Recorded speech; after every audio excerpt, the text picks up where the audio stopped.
Hi friends, welcome back to my channel. അങ്ങനെ നമ്മുടെ രേണുസുതിയുടെ പുതിയ കണ്ടന്റ്, ഞെട്ടിപ്പിക്കുന്ന കണ്ടന്റുമായിട്ട് രേണുസുതി വീണ്ടും ഇറങ്ങിയിരിക്കുകയാണ് സുഹൃത്തുക്കളെ. നമുക്കതൊന്ന് എന്തൊക്കെയാണെന്ന് കേൾക്കാം. അതിനു മുന്നേ എൻ്റെ ചാനൽ ഒന്ന് സബ്സ്ക്രൈബ് ചെയ്യുക, ഷെയർ ചെയ്യുക, ലൈക്ക് ചെയ്യുക, ബെൽബട്ടനും കൂടി അമർത്തിക്കോളൂ കേട്ടോ. അപ്പോൾ സുധിയുടെ ഫോട്ടോ ഒക്കെ മാറ്റിയിട്ട് കർത്താവിൻ്റെ ഫോട്ടോ ആൾ വെച്ചിട്ടുണ്ട്. വേറൊരു വിവാദം സൃഷ്ടിക്കാനാണ്, എന്നിട്ട് അത് കാണിച്ചു കൊടുക്കുന്നുണ്ട്. അപ്പോൾ അവർ ചോദിക്കുന്നുണ്ട്, എന്തിനാ സുധിയുടെ ഫോട്ടോ മാറ്റിയത്, പൈസ വന്നപ്പോൾ മാറ്റിയില്ലേ എന്ന് ആൾക്കാർ കമൻ്റ് ഇട്ട് ചോദിക്കുന്നു എന്ന് ചോദിച്ചുകൊണ്ടാണ് ഈ മീഡിയക്കാർ ചെല്ലുന്നത് കേട്ടോ. അപ്പൊ തന്നെ പറയുന്നത്, എൻ്റെ കർത്താവേ, ഇപ്പൊ കർത്താവിന്റെ ഫോട്ടോ കൂടി ഇടാൻ പറ്റാതെയായോ? എനിക്ക് പൈസ വന്നാൽ ഞാൻ എന്താ ചെയ്യാ? ഐഫോൺ അല്ലേ മേടിക്കുക, അല്ലാതെ സുധിയുടെ ഫോട്ടോ മാറ്റിയിട്ട് കർത്താവിന്റെ ഫോട്ടോ ആണോ ഇടുക? നന്നായിണ്ട്. പൈസ വരുമ്പോൾ നമ്മൾ ദൈവത്തിന് പറഞ്ഞ് ഐഫോൺ മേടിക്കണം കേട്ടോ. അപ്പൊ കർത്താവിന്റെ ഫോട്ടോ ഒന്നും വെക്കാൻ പാടില്ല. അപ്പൊ അടുത്തൊരു വിവാദമായിട്ട് വന്നിരിക്കുകയാണ് കേട്ടോ. ഇനിയും കുറേ കാര്യങ്ങളുണ്ട്. ആ വോയിസ് നമുക്ക് കേട്ടിട്ട് വരാം. ഭർത്താവിനെ അല്ലല്ലോ, വേറെ ഭർത്താവിനെ എഴുതാണ് എന്റെ സുധിച്ചേട്ടന്റെ ഫോട്ടോ മാറ്റിട്ട് എന്റെ പുതിയ ഭർത്താവിന്റെ ഫോട്ടോ അല്ല വെച്ചത്. കർത്താവ്, സാക്ഷാൽ കർത്താവ് ജീസസ്. അല്ല, അവള് പൈസ വന്നപ്പോ സുധിച്ചേട്ടന്റെ DP മാറ്റി എന്നൊക്കെ പറഞ്ഞിട്ട് ഇത് വെച്ചു. മാതാവേ, ഒരു ഭർത്താവിന്റെ ഫോട്ടോ പോലും വെക്കാനുള്ള അധികാരം എനിക്കില്ല. ഞാൻ കർത്താവിനെ ആരാധിക്കുന്നോണ്ട് വെച്ചതാണ്. എൻ്റെ പൊന്നു രേണുസുതി, നിങ്ങൾ കർത്താവിനും ഭർത്താവിനും വെച്ചോണ്ടല്ല പ്രശ്നം. നിങ്ങളിത് പബ്ലിക്കലി വന്നിട്ട് എല്ലാവരുടെ അടുത്തും എനിക്കുള്ള കണ്ടന്റാണിത്, എന്നെ നിങ്ങളത് വലിച്ചു കീറുവോ, അടുത്തൊരാഴ്ച ഞാൻ വീണ്ടും ലൈം ലൈറ്റിൽ നിൽക്കട്ടെ എന്ന് പറഞ്ഞുകൊണ്ട് ഇട്ട് തരുന്നതാണ് പ്രശ്നം. അല്ലാതെ നിങ്ങളുടെ ഫോണിലുള്ള കാര്യങ്ങൾ എങ്ങനെ മറ്റുള്ളവർ അറിയുന്നത്? നിങ്ങളിത് കാണിച്ചു കൊടുത്തിട്ടല്ലേ? കണ്ടില്ലേ, ഞാൻ കർത്താവിനെ വെച്ചു, കാണിച്ചു കൊടുത്തിട്ടില്ലേ? നിങ്ങൾ എന്തിനാ മറ്റുള്ളവർ നിങ്ങളുടെ പേഴ്സണൽ എല്ലാ കാര്യവും വെച്ച് വിളമ്പിക്കഴിഞ്ഞ് അവർ നിങ്ങളെ ക്രിറ്റിസൈസ് ചെയ്യുമ്പോൾ, അല്ലെങ്കിൽ റിയാക്ഷൻ വീഡിയോ ചെയ്യുന്നവരെ ക്രിറ്റിസൈസ് ചെയ്യുമ്പോൾ, അപ്പൊ നിങ്ങൾക്ക് വിഷമമായിട്ട് കാണിക്കണമെന്നില്ല കേട്ടോ, ചിരിച്ചു മതിക്കുകയാണേ. അടുത്തത്, കേരളത്തിൽ ലൈം ലൈറ്റിൽ നിൽക്കുന്ന ആളല്ലേ ഞാന്. അതുകൊണ്ട് മാത്രം പുതിയ ആളുകൾ ഇങ്ങനെ യൂട്യൂബേഴ്സ് വന്നുകൊണ്ടിരിക്കുക. എന്തിനാണെന്നറിയോ? രേണുസുതിയെ കുറ്റം പറയാനും രേണുസുതിയെ നല്ലത് പറയാനും വന്നുകൊണ്ടിരിക്കുക. എൻ്റെ ഒരു കണ്ടന്റ് നിങ്ങൾ ഇട്ടാല് നിങ്ങൾ കത്തി കയറി പോകുട്ടോ. ഏതൊരു പെണ്ണിന്റെ പേരൊക്കെ പറഞ്ഞിട്ട് പറയുന്നുണ്ട്, ആ പെണ്ണ് വിത്തിൻ സെക്കൻഡുകൾക്കുള്ളിൽ എന്താ ആയിരക്കണക്കിന് ആൾക്കാരാണ് വ്യൂസ് രേണുസുതിയെ കുറിച്ച് പറഞ്ഞപ്പോൾ. അത്രയും ലൈം ലൈറ്റ് നിൽക്കുന്ന ആളാണെന്ന് രേണുസുതി തന്നെ പറയുന്നു കേട്ടോ. ആ വോയിസ് നിങ്ങളൊന്ന് കേട്ടു നോക്ക്. കേരളത്തിലും ലൈം ലൈറ്റ് നിൽക്കുന്ന ഒരേ ഒരു ആളല്ലേ ഞാൻ. എന്നെ വെച്ചിട്ട് വിവാദം ഉണ്ടാക്കട്ടെ, അവർക്ക് നല്ല വരുമാനം ഉണ്ടാകട്ടെ. So happy. പുതിയ വ്ളോഗേഴ്സ് ഇങ്ങനെ വന്നോണ്ടിരിക്കുന്നു. രേണുസുതി, ഞാൻ ഇന്ന് നോക്കി എനിക്ക് ചിരിയും കൂടെ വന്നു. ഏതോ ഒരു സ്ത്രീ, അവരാരാ എന്താണെന്ന് പോലും എനിക്കറിയാം. രേണുസുതിനെ കണ്ടിട്ടൊക്കെ തകർക്കുക. വ്യൂസ് നോക്കിയപ്പോ 3.6K ഒക്കെ ആയി ഒരു ഇത്ര മിനിറ്റ് കൊണ്ട്. ആക്ച്വലി അവരൊക്കെ വലിയ വ്ളോഗർ ആകട്ടെ എന്റെ പേര് വെച്ചിട്ട്. അതെ അതെ, അവരൊക്കെ കാരണം നിങ്ങൾ വലിയ സംഭവമായി മാറിയല്ലോ. നെഗറ്റീവ് ആണെങ്കിലും സ്പ്രെഡ് ചെയ്യുന്ന വെച്ചില്ലെങ്കിലും ഇവരൊക്കെ നിങ്ങളെ വലിച്ചു കയറിക്കൊണ്ടാണ് നിങ്ങൾ ഇത്രയും വലിയ സംഭവമായി നിൽക്കുന്നത്. ബിഗ് ബോസ് വരെ കയറിക്കൊണ്ട് ഇപ്പൊ നിങ്ങളുടെ ആ ഒരു ശമ്പള തുക, അല്ലെങ്കിൽ നിങ്ങൾക്ക് തരാൻ പോകുന്ന ആ ഒരു എമൗണ്ട് ഹൈ ലെവല് 10 ഇരട്ടിയാക്കി മാറ്റിയത് ഇവരൊക്കെ കാരണം തന്നെയാണ്. അപ്പൊ അവർക്കും കഞ്ഞി കുടിച്ച് പോട്ടേന്നേ. നിങ്ങൾ അങ്ങോട്ടും ഇങ്ങോട്ടും പരസ്പര ധാരണയല്ലേ.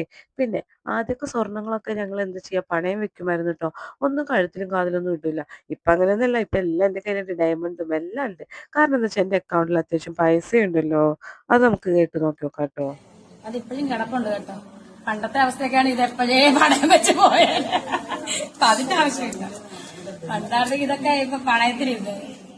അതെ അതെ, പിന്നെ ഇവളുടെ ഒപ്പം തന്നെ ഇപ്പൊ ഹിറ്റ് ആവാൻ വേണ്ടി നടക്കുന്ന ഒരു ചെക്കുണ്ട്, മുടിയൊക്കെ വളർത്തിയിട്ട് ഇവളുടെ ഒപ്പം എപ്പോഴും അഭിനയിക്കുന്ന ഒരു ചെക്കൻ. ഇപ്പൊ അവന് അത്യാവശ്യം വിവാദം കിട്ടണം, ഏറി പോകണം എന്ന് വിചാരിച്ചുകൊണ്ട് ഇവളൊപ്പം നിന്നുകൊണ്ട് ഓരോ കാര്യങ്ങൾ ഉണ്ടാക്കി പറഞ്ഞുകൊണ്ടിരിക്കുകയാണ്. ഞങ്ങൾ രജിസ്റ്റർ ചെയ്യുന്നില്ല, നിങ്ങളെല്ലാവരും മീഡിയക്കാരൊക്കെ തന്നെ മതിയില്ലേ, ഞങ്ങൾ അമ്പലത്തിൽ വെച്ചിട്ടാണ് കല്യാണം നടത്തുന്നത്, രേണുസുതിയും UK-കാരൻ എന്ന് പറഞ്ഞുകൊണ്ടാണ് ഇവ ഇപ്പൊ നടക്കുന്നത് കേട്ടോ. ഞങ്ങളൊരു കല്യാണ സെറ്റപ്പ് തന്നെയാണ് അവിടെ വെച്ചിരിക്കുന്നത്. അതും കൂടി നമുക്കൊന്ന് കേട്ടിട്ട് വരാട്ടോ. രേണു, എന്താണ് ഈ ഒരു സെറ്റപ്പിൽ ഇപ്പം? കല്യാണ സെറ്റപ്പ് അല്ലേ? കല്യാണമാണോ? രേണുസുതിയുടെ കല്യാണ തലേന്ന് ക്യാപ്ഷൻ കൊടുക്കുന്നു. അടിപൊളി കല്യാണ സെറ്റപ്പ് അല്ലേ? രേണുസുതിയുടെ നിക്കാഹിന്റെ സെറ്റപ്പ്. അച്ചോടാ, നിക്കാഹിന്റെ സെറ്റപ്പ് ആയിരുന്നു, അത് ഞങ്ങൾക്ക് അറിയില്ലായിരുന്നു കേട്ടോ. നിക്കാഹോ കല്യാണം നിങ്ങൾ എന്തുവേണി കഴിക്കും, നിങ്ങൾ എന്തിനാണ് എല്ലാവർക്കും ഇട്ട് കൊടുക്കുന്നത്? ഈ കണ്ടന്റ് ആക്കി നിങ്ങൾ എന്തിനാണ് ഇട്ട് കൊടുക്കുന്നത്? നിങ്ങൾ എന്തിനാണ് ഈ ലൈം ലൈറ്റിൽ നിൽക്കാൻ വേണ്ടി ശ്രമിച്ചുകൊണ്ടിരിക്കുന്നത്? മറ്റുള്ള നടിമാരും മുഴുവൻ ലൈം ലൈറ്റിൽ നിൽക്കാൻ ശ്രമിക്കുകയല്ല, അവർ അഭിനയിച്ച് നമ്മൾ മറ്റുള്ളവർ പറയണം, ഓ ഒരു ഭയങ്കര നായികയാണ് കേട്ടോന്ന്. അതല്ല, ഞാൻ വലിയ നായികയാണ്, ഞാൻ കല്യാണം കഴിക്കുമ്പോൾ എന്നെ നല്ല ഭംഗിയുണ്ട്, ഞാൻ തമന്നയാണ്, ഇങ്ങനെ പറഞ്ഞുകൊണ്ട് അവനവനെ SP ആക്കി നടക്കണം, സ്വന്തമായിട്ട് പുകഴ്ത്തിക്കൊണ്ട് നടക്കുകയാണ് രേണുസുതി ചെയ്യുന്നത്. ഇനി രേണുസുതിയുടെ മൂക്കട്ട തെറിച്ചാൽ പോലും പ്രശ്നമല്ല. മൂക്കട്ട എന്താണെന്ന് എല്ലാവർക്കും അറിയാലോ, മൂക്കിൽ നിന്ന് വരുന്ന ദ്രാവകം. ആ വൃത്തികെട്ട സാധനം മുഴുവൻ രേണുസുധിയുടെ തെറിച്ച് കഴിഞ്ഞാൽ കുഴപ്പമില്ല എന്ന് പറഞ്ഞത് മീഡിയക്കാർ മുഴുവൻ ചുറ്റും നിൽക്കുകയാണ്. അതൊക്കെ പേഴ്സണലായിട്ട് വെക്കേണ്ട കാര്യങ്ങളല്ലേ. ഇത് പറയാം മാറി നിന്നോട്ടോ മൂക്കട്ട തെറിക്കിട്ടോ, അപ്പോഴും കുഴപ്പമില്ല. അവരപ്പോഴും ക്വസ്റ്റ്യൻസ് ചോദിച്ചുകൊണ്ടിരിക്കുകയാണ് കേട്ടോ. രേണുസുധിന് അതുവരെ ഒരു കുഴപ്പമില്ല. കാരണം ആരാധകരുണ്ടല്ലോ. ഇനി അതിനും ആരാധകരുണ്ടെന്ന് പറയാവോ? കാലിനും ചെരുപ്പിനും വയറിനും പൊക്കിളിനും തുടയ്ക്കും പിന്നെ ബ്രസ്റ്റിനും ഒക്കെ ആരാധകരുണ്ടെന്നാ പറയുന്നത്. ഈ മൂക്കട്ടയ്ക്കും ആരാധകരുണ്ടാവാൻ സാധ്യതയുണ്ട്.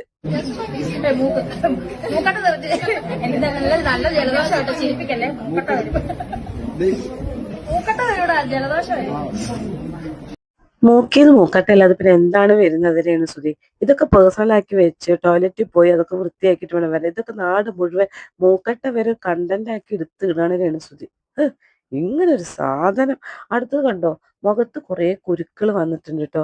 ഈ കുരുക്കൾ പറയാണ്, ചെറിയ ചെറിയ കുരുക്കളൊക്കെ എന്നെക്കാളും പ്രായം കുറഞ്ഞ ചെക്കന്മാരെ എന്നെ പ്രേമിക്കുന്നതാണ് കേട്ടോ. വലിയ വലിയ കുരുക്കളൊക്കെ എന്നെക്കാളും പ്രായം കൂടിയവരാണ് പ്രേമിക്കുന്നത്. എന്തിനാ ഇങ്ങനെ ഇവരൊക്കെ പ്രേമിക്കുന്നത്? അതുകൊണ്ടല്ലേ മുഖത്തൊക്കെ ഇങ്ങനെ കുരുക്കൾ വരുന്നത്. എന്തോരം കുരുക്കളാ എന്റെ മുഖത്ത്, വൃത്തികെട്ട ജന്തു. ഇനി എത്രയോ പേരാണ് എനിക്ക് പ്രൊപ്പോസൽസ് കൊണ്ടുവരുന്നത്. ഗവൺമെന്റ് ഉദ്യോഗസ്ഥർ വരെ ഉണ്ട് കേട്ടോ. പലരും എന്നെ കുഞ്ഞിനെ പോലെ നോക്കാന്ന് പറഞ്ഞാണ്. എന്നേക്കാൾ പ്രായം കുറഞ്ഞ ചെക്കന്മാരുണ്ടല്ലോ, അവരൊക്കെ പറയാണ് രേണുസുധി തന്നെ കുഞ്ഞിനെ പോലെ നോക്കാം, നിന്റെ മക്കളെ ഞങ്ങളെ നോക്കാം എന്ന് പറഞ്ഞുകൊണ്ട് വരികയാണ്. ആരാധകരുടെ എണ്ണം കൂടിക്കൂടി വരികയാണ് കേട്ടോ. എത്രയും പെട്ടെന്ന് കല്യാണം കഴിക്കാതെ ശരിയാവത്തില്ലേ? നമുക്കത് കേട്ട് നോക്കാം. ഒരുപാട് പേര് പ്രപ്പോസൽസ് വരുന്നുണ്ട് ഇപ്പോഴും ഉണ്ട്. ഒരു ഗവൺമെന്റ് ഉദ്യോഗസ്ഥൻ തന്നെ കഴിഞ്ഞ ദിവസം വന്നു. ആൾ ഡിവോഴ്സ് ആണ്. രേണുവിനെ ഇഷ്ടമാണ്. നേരിട്ട് തന്നെ സംസാരിച്ചു. രേണുവിനെ എനിക്ക് ഇഷ്ടമാണ്. പിന്നെ ചേട്ടാ ഞാൻ ഇപ്പൊ തീരുമാനിച്ചിട്ടില്ല. ഇപ്പൊ ഞാൻ കല്യാണത്തെ പറ്റി ഒന്നും തീരുമാനിച്ചില്ല. ചേട്ടൻ നല്ല പെണ്ണെ കിട്ടും. അതുപോലെ വേറെ മോളെ പോലെ നോക്കിക്കോളാം. പുറത്തുനിന്നുള്ള ദുബായിക്കാരൻ മോളെ പോലെ അതിന് മുന്നേ 2-3 മാസം മുന്നേ മോളെ പോലെ നോക്കിക്കോളാം. സ്വത്തുണ്ട്. കാര്യം സോഷ്യൽ മീഡിയയിൽ എന്ത് വന്നാലും എനിക്ക് വിഷയമല്ല. എന്റെ ഈ പണമുണ്ട്. രേണു ഒന്ന് സമ്മതിച്ചാൽ മതി. ഇതിനെ കിട്ടി ഒരുപാട് പേര് അങ്ങനെ. അതും എന്റെ അഭിനയം കണ്ടിട്ട് മാത്രല്ല കേട്ടോ, എന്റെ സൗന്ദര്യം കണ്ടിട്ട് കൂട്ടാണ് ഇവരൊക്കെ ഒത്തുചേരുന്നത്. എന്നെ നേരിട്ട് കണ്ടാൽ ഭയങ്കര ഭംഗിയുള്ളതാന്ന് പറയാം. നിങ്ങൾ ക്യാമറയിൽ കാണുമ്പോൾ മാത്രമേ ഉള്ളൂ കേട്ടോ ഇത്രയും വൃത്തികേട്. എന്റെ സൗന്ദര്യം ഒപ്പിയെടുക്കാനുള്ള ക്യാമറ ഈ ലോകത്ത് ഇല്ല എന്ന് പറയുന്നത്. അത്രയും സൗന്ദര്യവതിയാണ് ഞാൻ കേട്ടാ. അതുപോലെ നല്ല പെൺകുട്ടികൾക്ക് മാത്രമേ പ്രണയമൊക്കെ ഉണ്ടാവുള്ളൂ. ചീത്ത കുട്ടികളാണെങ്കിൽ പ്രണയമൊന്നും ഉണ്ടാവില്ല. ഇതൊക്കെ രേണുസുധിയുടെ വാക്യങ്ങളാണ് കേട്ടോ. ഇതൊക്കെ എല്ലാവരും ഓർത്ത് വെക്കണം. പിൽക്കാലത്ത് നമുക്ക് ആവശ്യം വരും. നല്ല പെൺകുട്ടികൾക്കുള്ള പ്രണയം അങ്ങനെയല്ല, ഒരു സസ്പെൻസ് ഉണ്ടെന്ന് പറഞ്ഞല്ലേ. പുറത്തുവിടാൻ പറ്റത്തില്ല. അതുകൊണ്ടാണ് അങ്ങനെ പറഞ്ഞത്. അത് ശരിയാണ്. കാരണം ഞാൻ പ്രേമിക്കുന്നൊരു ഞാൻ നല്ല പെൺകുട്ടിയാണ് എന്നാണ് അവിടെ തെളിയിക്കുന്നത് കേട്ടോ. ഇനി 10 പേര് രേണുസുധിയെ കണ്ട 10 പേരും പ്രപ്പോസ് ചെയ്യുന്ന പറയുന്നത്. അത്രയും ഭംഗി എന്നെ കണ്ട, നേരിട്ട് കണ്ട നന്നായിട്ട് തന്നെ ഇഷ്ടപ്പെട്ടു. അത്രയും കോൺഫിഡന്റ് ആണ് ഞാൻ. ചോദിക്കുന്ന ചോദ്യത്തിന് പറയുന്ന ആൻസർ നിങ്ങളൊന്ന് കേട്ട് നോക്കി. ഒരു 10 പേര് കണ്ടതിൽ എത്ര പേര് പ്രപ്പോസ് ചെയ്യും? 10 പേര് കണ്ടതിനാൽ എത്ര പേര് പ്രപ്പോസ് ചെയ്യും? 10 പേര്. എത്ര കോൺഫിഡൻസ്. നേരിട്ട് കാണണമെന്ന് ഫോണിൽ കൂടെ കണ്ടിട്ട് ഒന്നും കാര്യമില്ല. നേരിട്ട് 10 പേര് പ്രപ്പോസ് ചെയ്യും. അല്ല 10 പേര് കണ്ട 10 പേര് പ്രപ്പോസ് ചെയ്യും. ഇഷ്ടമാണ്. അതെ അതെ, നല്ല സൗന്ദര്യമുള്ള ആളാണ്. ആളെ ബോഡി ഷേമിങ് ചെയ്യാനൊന്നും ഞാനില്ല കേട്ടോ. കാരണം എന്താ വെച്ചാൽ അതൊക്കെ ഓരോരുത്തരുടെ പേഴ്സണൽ കാര്യങ്ങളാണ്. ബോഡി ഷേമിങ് ആർക്കും ചെയ്യേണ്ട ആവശ്യമില്ല. നമ്മളൊന്ന് മുറ്റത്തോട്ട് അല്ലെങ്കിൽ നമ്മൾ വെറുതെ വീട്ടിലിരുന്നാൽ പോലും ദൈവം വിചാരിച്ചാൽ അപ്പം തന്നെ മാറി പോകാവുന്ന ബോഡിയെ മാത്രമേ നമുക്കുള്ളൂ. നമ്മൾ ദൈവം പ്രത്യേക കവച കൊണ്ടല്ലൊന്നും നമുക്ക് തന്നിട്ടില്ല. അതുകൊണ്ട് ആരും ബോഡി ഷേമിങ് ഒന്നും ചെയ്യേണ്ട. പക്ഷെ ഇത്ര അഹങ്കാരവും പാടില്ല. സ്വന്തം ബോഡിയിൽ ഇത്ര അഹങ്കാരവും പാടില്ല. ഇനി ദാസേട്ടനും രേണുസുധിയും കൂടി നല്ല അടുത്തിടപഴകിയിട്ടാണല്ലോ ഇവര് അഭിനയിക്കുന്നത്. അപ്പൊ ഉമ്മ വെക്കലും, അപ്പൊ താടിയും ഉമ്മ വെക്കാൻ പറ്റുന്നില്ല ദാസേട്ടാ, നെറ്റിയും ഉമ്മ വെക്കാം എന്നൊക്കെ പറയലും, താടി നന്നായിട്ട് കുത്തുന്നു എന്നൊക്കെ പറഞ്ഞിട്ട് നിൽക്കുന്ന സമയത്ത് അവിടെ കുറെ മീഡിയാസ് നോക്കി നിൽക്കുന്നുണ്ട്. അവരൊക്കെ വെള്ളം ഇറക്കിക്കൊണ്ട് നിൽക്കുക. അത് കഴിഞ്ഞ് ബ്രേക്ക് പറഞ്ഞ അപ്പൊ തന്നെ ചോദിച്ചു, അല്ല നിങ്ങൾക്ക് ഉമ്മ വെക്കുമ്പോ എന്താ തോന്നുന്നേ എന്നാണ് മീഡിയാസ് ചോദിക്കുന്നത്. അപ്പൊ ഈ രേണുസുധി പറയുന്ന ആൻസറോ, നിങ്ങളൊക്കെ ഒരാൾ ഉമ്മ വെക്കുമ്പോ നിങ്ങൾക്ക് എന്താണ് തോന്നാറുള്ളത്? അത് തന്നെയാണ് ദാസേട്ടനും എനിക്കും തോന്നുന്നത്. ഇത് അഭിനയമല്ലേ. പ്രൈവറ്റ് റൂമിൽ വെച്ചിട്ടാണെങ്കിൽ ഞങ്ങൾക്ക് പലതും തോന്നുമായിരുന്നു. ഇത് അഭിനയിക്കുമ്പോ അങ്ങനെയൊന്നും തോന്നില്ല. ഈ താടി കൂത്തലും മീശ കൂത്തലൊക്കെയാണ് അഭിനയിക്കുമ്പോ. പക്ഷെ പ്രൈവറ്റ് ആണെങ്കിൽ ഞങ്ങൾക്ക് അങ്ങനെയൊന്നും തോന്നില്ല കേട്ടോ. രേണുസുധി പറയുന്നത് നമുക്കൊന്ന് കേൾക്കാം. നിങ്ങൾക്ക് എന്ത് തോന്നുന്നു? അതേ ദാസേട്ടന് തോന്നുന്നു. ഓക്കെ, സിനിമകളിൽ ലിപ്ലോക്കൊക്കെ ചെയ്യില്ലോ സിനിമാടന്മാര്, അവർക്ക് ഫീൽ തോന്നാൻ നിങ്ങൾ ചോദിക്കാറുണ്ട് അവരോടില്ലല്ലോ. രേണുസുധീന്റെ ദാസേട്ടനും ആയതുകൊണ്ട് ഇത് ചിലപ്പോ പ്രളയം ഞങ്ങൾ ദാസേട്ടൻ എന്താ ദാസേട്ടൻ നമ്മള് കാണുമ്പോ ഹഗ് ചെയ്യാറുണ്ട്. പിന്നെ അത്രേ ഉള്ളൂ. ആ ഒരു ഫീലാണ് എനിക്ക് തോന്നുന്നത്. പിന്നെ ഇത് അഭിനയമല്ലേ, ദാസേട്ടനായിട്ടല്ല ഞാൻ ആ ഒരു നെക്സ്റ്റ് ഷാപ്പിന്റെ ഇവിടെ തരാനേ, ഷാപ്പിന്റെ ഇവിടെ കൊടുക്കാം. സോ അഭിനയിച്ചുകൊണ്ടിരിക്കുമ്പോഴേ ഇവ ക്വസ്റ്റ്യൻസ് ഇട്ട് ഇവർക്ക് അങ്ങോട്ട് മൂത്ത് നിൽക്കുക ചോദിക്കാതെ. അപ്പൊ അതിനിടയിൽ ഇവർ പറയുന്നുണ്ട്, ആ ഡയറക്ടർ പറയുന്നുണ്ട് പോകാം മീഡിയാസ് പോകാന്ന് പറയുന്നുണ്ട്. പക്ഷെ മീഡിയാസ് സമ്മതിക്കുന്നില്ല. അവരിങ്ങനെ ചോദിച്ചുകൊണ്ടിരിക്കുക ഉമ്മ വയ്ക്കുമ്പോ എന്ത് തോന്നുന്നു, എന്ത് വികാരമാണ് വന്നത്. അപ്പൊ വലിയ വലിയ നടന്മാരും നടികളൊക്കെ ഉമ്മ വയ്ക്കുമ്പോ നിങ്ങൾക്ക് എന്താ ചോദിക്കാത്ത ചെന്നിട്ട് എന്നാണ് ദാസേട്ടന്റെ ക്വസ്റ്റ്യൻ. അതൊരു പോയിന്റ് തന്നെയാണ്. ഇവർ ഉമ്മ വയ്ക്കുമ്പോൾ മാത്രമാണ് ഇവരോട് ക്വസ്റ്റ്യൻ ചോദിക്കുന്നത്. അതേപോലെ കച്ചട വർത്തമാനം നിങ്ങൾ പറയുന്നത് കൊണ്ട് തന്നെയാണ് ആ ചോദിക്കുന്നത്. അടുത്തത് നമ്മുടെ രേണുസുതിക്ക് സീരിയലിൽ അഭിനയിക്കാൻ ഇഷ്ടമല്ലാത്രേ. കാരണം എഗ്രിമെന്റ് റെസ്പോൺസിബിലിറ്റി ഒക്കെ ഉണ്ട്. അതൊന്നും പാടില്ല. ഇങ്ങനെ ചെന്ന് കഴിഞ്ഞാല് നേരെ വീട്ടിൽ വരണം, എപ്പോഴെങ്കിലൊക്കെ വീട്ടിൽ വരണം, നിങ്ങൾ എവിടെയെങ്കിലൊക്കെ പോയി അടിച്ചു പൊളിക്കണം, മാസ്ക് ഒക്കെ വെച്ച് ആരുടെങ്കിലൊക്കെ ബൈക്കിന്റെ പുറകെ ഇരുന്ന് പോകണം, അല്ലെങ്കിൽ ആരുടെങ്കിലൊക്കെ ഫ്ലാറ്റിൽ പോകണം.